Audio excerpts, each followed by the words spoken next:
Yeah, I mean, to be honest, the entire process of orchestration for me was something I never learnt. And I always felt strange about it, and the Red Centre was the hardest. Burke and Wills are overwhelmed by the heat as it seems to physically bend the horizon. Indeed, their perceptions as they confront the sickening reality of failure and their own mortality.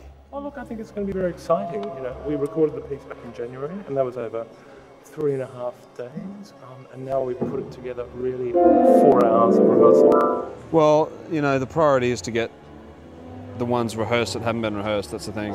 It's going to have an incredible sense of freshness about it, I think, is what we're going to get. Yeah. It was just a massive jigsaw puzzle to me, so I really didn't know, I'd never really studied. I studied as a singer, so especially in this piece. It's too fast. Can you tell him? No, I can't tell him anything. No. It's been about a year and a half since that concert, that little, much smaller concert at Australia House. And now I've got an audience of about 1,800 people coming. I've got a choir of 130. 86-piece orchestra.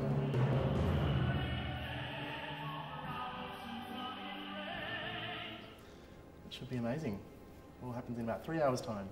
Was just waiting for something to derail. I knew I had a goods train with heaps of stuff on it, but I just wasn't sure if it could go around the corners or not.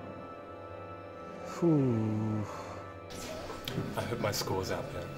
I do. It's all in here, but it's also out there. You notice that when they first start, they're just sort of reading it and finding what's going on, and then once they click as to what you're trying to say, they just lock in.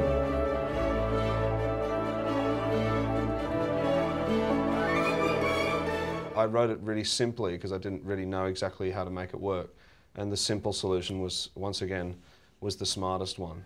Oh, the Bernstein, Dvorak, Mozart, Bellini, or there's too many to count. Because it's at this point that you think about all the things you could have done and fixed and changed. This could have been clearer, that could have been this, and that's where we have to let it go. As you see your misshapen child running in the 50-metre race and falling flat on his face after 10 metres. Yeah, yes, I should have, yeah. Should have given him that antibiotic. If I had a chance to write it again, I would have written less. And when I hear the great composers and I look at their scores, I think, wow, they actually don't do very much at all. And the trick is to not do too much.